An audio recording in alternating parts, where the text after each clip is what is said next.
కొన్ని ఖమ్మం కోర్టులో, అదేవిధంగా కొన్ని హైకోర్టులో వేసిన మిత్రుడు నా జేఏసీ సహచరుడు నా తమ్ముడు న్యాయవాది సూర్యారావు మేము ముందు మాట్లాడుతారు. అదేవిధంగా మేము ఖమ్మం జిల్లా లీగల్ టీం కానివ్వండి, రాష్ట్రంలో లీగల్ టీం కానీ వాళ్ళ లీగల్ హక్కుల కోసం నిరంతరం పోరాడతామని మీ ద్వారా తెలియజేస్తూ మిత్రుడు శ్రీనారాయణ మాట్లాడుతూ కూర్చున్నాం. ఈరోజు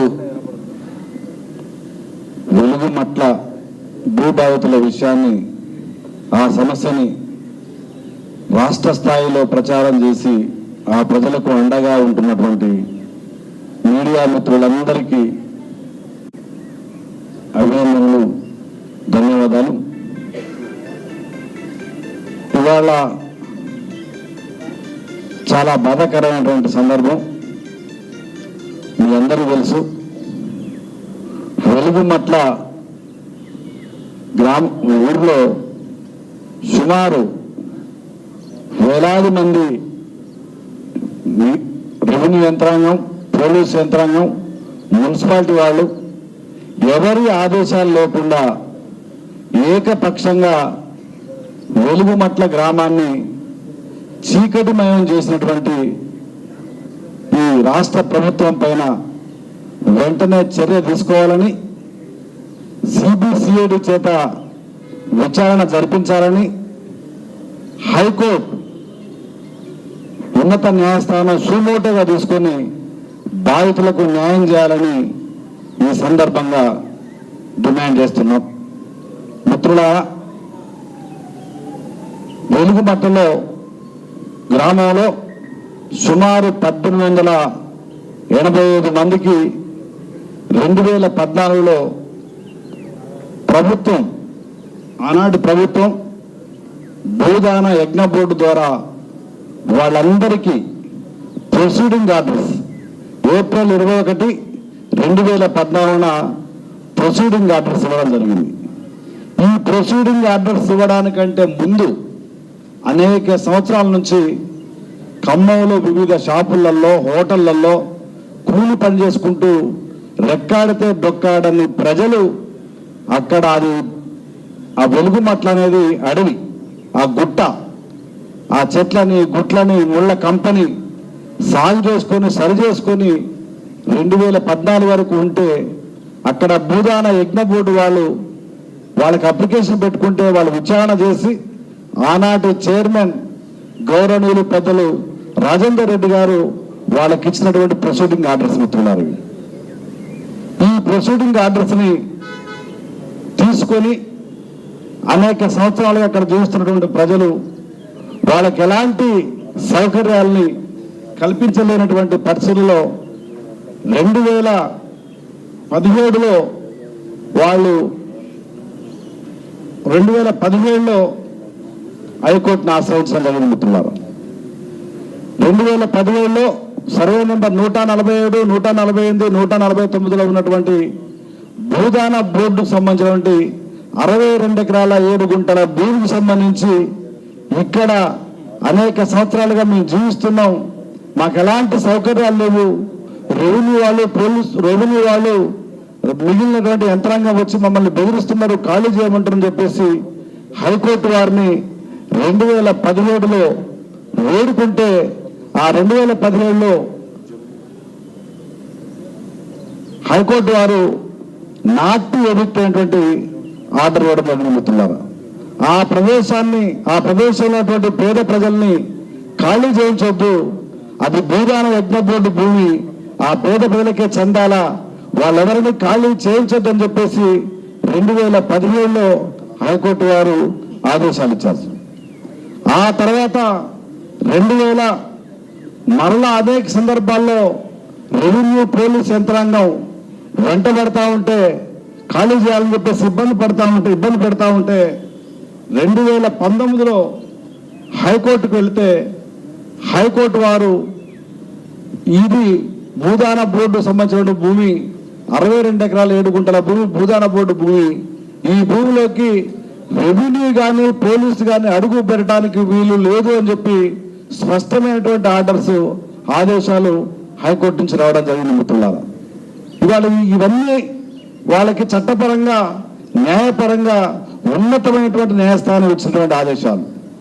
అదేవిధంగా 2019, 2023లో మరి అనేక సందర్భాల్లో తిరిగి మళ్ళీ వాటిని ఖాళీ చేయించి అక్కడ ఉన్నటువంటి పెత్తందారులు ఆక్రమించడం కోసం ప్రయత్నం చేస్తూ ఉంటే అనేక సందర్భాల్లో కలెక్టర్ని కలిశారు, అనేక సందర్భాల్లో అనేక మందిని కలిశారు, ఎవరు కూడా సాయం చేయనటువంటి పరిస్థితి ఉంది. ఆ తర్వాత అనేక సంవత్సరాలుగా అలా జీవిస్తా ఉన్నాం. నీరు లేవు, కరెంట్ లేదు, రోడ్డు లేదు, చదువు లేదు, వైద్యం లేదు. మేము చాలా దుర్మార్గమైనటువంటి దారుణమైనటువంటి జీవితాన్ని గడుపుతా ఉన్నాం అని చెప్పేసి తిరిగి హైకోర్టుని వేడుకుంటే హైకోర్టు వారు వాళ్ళకి నీళ్లు ఇవ్వండి, వాళ్ళ కరెంట్ ఇవ్వండి అని చెప్పేసి 2019లో 2023లో ఆదేశాలు ఇవ్వడం జరిగింది. ఎక్కడ కూడా ఈ ఆదేశాలని ఎవరు కూడా అమలు చేసినటువంటి పరిస్థితి లేదు. రిట్ పిటిషన్ నెంబర్ 20/2019 అదేవిధంగా వాళ్ళకి నాట్ టు ఎవిక్షన్ సంబంధించిన ఆర్డరు 26/728/2021 ఇవన్నీ వాళ్ళకి స్పష్టమైన ఆదేశాలు ఉన్నాయి. 2023లో కూడా నీళ్లు ఇవ్వండి, కరెంట్ ఇవ్వండి అని చెప్పేసి ఆదేశాలు ఇవ్వడం జరిగింది. నీళ్లు కరెంటు ఇవ్వకపోగా వాళ్ళని అనేక సందర్భాల్లో మరలా తిరిగి ఇబ్బంది పెడతా ఉంటే ఇవాళ హైకోర్టు ఏమని వచ్చింది, పోలీసులు రెవెన్యూ వాళ్ళని ఎంటర్ కావద్దని ఇచ్చింది. కానీ ప్రైవేట్ వ్యక్తులు ఎంటర్ కావద్దని ఇవ్వలేదు కదా అని చెప్పేసి ప్రైవేట్ వ్యక్తులు గూండాలను వెంటేసుకొని, రౌడీలను వెంటేసుకొని మంద మార్పడంతో ఆ పేద ప్రజల గుడిసెల పైన దాడి చేస్తే అక్కడ ఉన్నటువంటి తిరిగి మేము జిల్లా కోర్టులో తిరిగి దావా వేయడం జరిగింది. జిల్లా కోర్టు కూడా ఇంజక్షన్ ఆర్డర్ ఇచ్చింది. ఇంజక్షన్ ఆర్డరే కాదు, ఆ భూమి మీదకి వెళ్ళడానికి వీల్లేదు, స్ట్రక్చర్ మార్చడానికి వీల్లేదు అని చెప్పేసి ఎట్లుందో అట్లుంచండి అని చెప్పేసి 2024లో 998/2024 కేసులో స్టేటస్ కో ఆర్డర్ కూడా ఇవ్వడం జరిగింది మిత్రులారా. ఇవన్నీ ఉన్నతమైనటువంటి న్యాయస్థానం ఇచ్చినటువంటి ఆదేశాలు.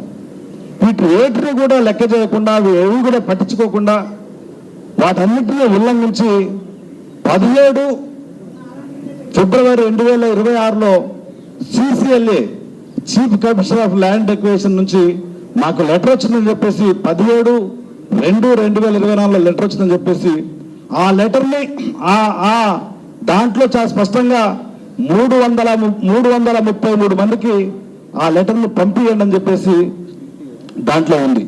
వాళ్ళ జాయింట్ కలెక్టర్ గారు 333 మందికి CCLA నుంచి వచ్చినటువంటి నోటీసులు మేము పంపించామని చెప్పాడు. ఏ డేట్ను పంపించారు సార్ అంటే 17/2/2026 పంపించామన్నాడు.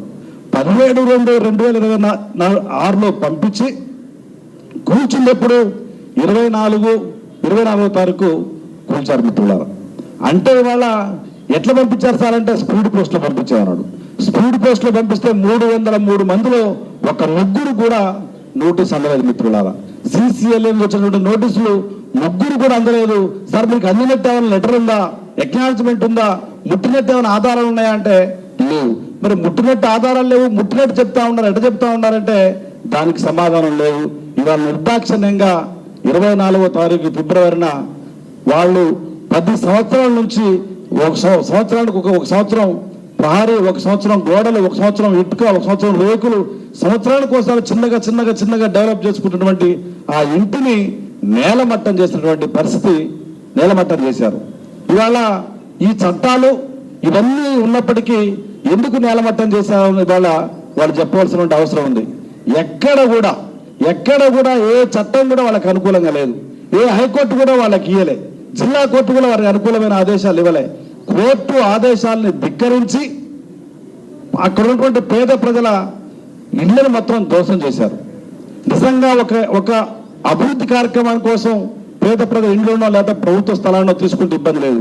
అక్కడ చిన్న అభివృద్ధి కార్యక్రమం లేదు, ఒక ప్రాజెక్టు లేదు, ఒక స్కూల్ లేదు, ఒక హాస్పిటల్ లేదు, ఏది కడతామని చెప్పి చెప్పకుండా నిర్దాక్షిణంగా ఆ ఇండ్లని కూల్చేసినటువంటి పరిస్థితి ఉన్నది. ఇవాళ వాళ్ళు చెప్తా ఉన్నారు, నిన్న కాక మొన్న కూల్చేసిన తర్వాత ఆ జిల్లా జాయింట్ కలెక్టర్ శ్రీనివాస్ రెడ్డి గారు మాట్లాడుతున్నారు, 250 కోట్ల స్థలాన్ని మేము రికవరీ చేసుకున్నామని.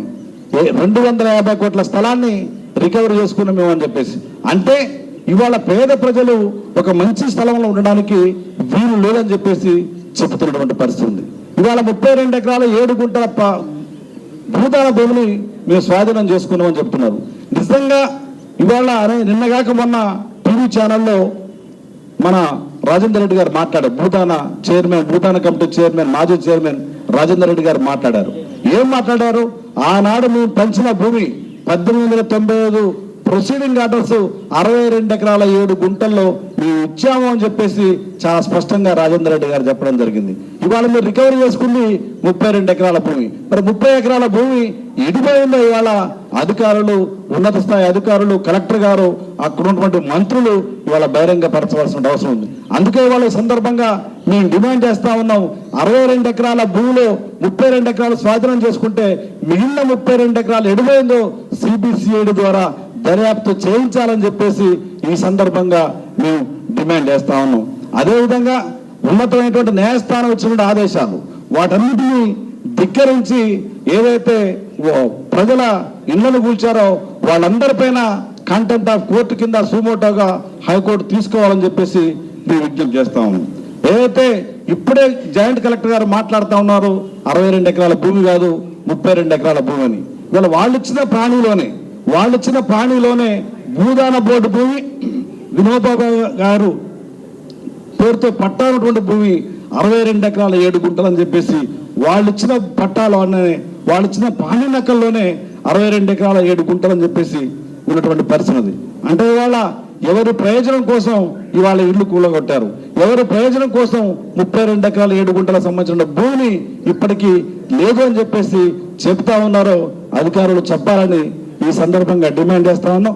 అదేవిధంగా ఏదైతే పేద ప్రజలు ఇవాళ వాళ్ళందరినీ నిర్వాసితులు చేసి ఇవాళ ఒక అమ్మాయి చెప్పింది, 7వ క్లాస్ చదువుతున్న సార్, నేను పుస్తకాలన్నీ మొత్తం మా ఇంట్లో ఉన్నాయి, ఇల్లు కూలగొట్టారు, ఆ కూలగొట్టినటువంటి ఆ ఇటుక పెడ్డల్ని పక్కనేసి నా పుస్తకాలను తెచ్చుకుంటా అంటే వాళ్ళ అమ్మాయిని అక్కడ దగ్గర కూడా పోయినటువంటి పరిస్థితి.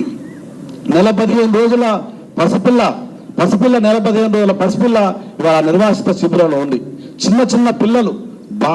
చిన్న పిల్లలు, వృద్ధులు, వికలాంగులు, గర్భిణీ స్త్రీలు, మహిళలు, ఇంతమందిని వేలాది మందిని నిరాశ్రులను చేసి ఇవాళ దిక్కు లేకుండా రోడ్ల మీద పడేసిన పరిస్థితి. ఆ వాతావరణం మీరు కనుక చూస్తే యుద్ధం జరిగినట్టుగా, ఒక దేశం మీద మరొక దేశం దాడి చేసి యుద్ధం చేసిన తర్వాత ఏదైతే శిథిరాలు మిగులుతాయో అలాంటి పరిస్థితి ఉంది. అందుకే మీడియా మిత్రుల తప్పకుండా మీ సహకారంతో ఈ సమస్యని రాష్ట్ర స్థాయిలో, జాతీయ స్థాయిలో ప్రచారం అయ్యే విధంగా చూసి ఆ బాధిత ప్రజలకు న్యాయం చేయాలని చెప్పేసి ఈ సందర్భంగా మీ పక్షాన మేము కోరుతా ఉన్నాం.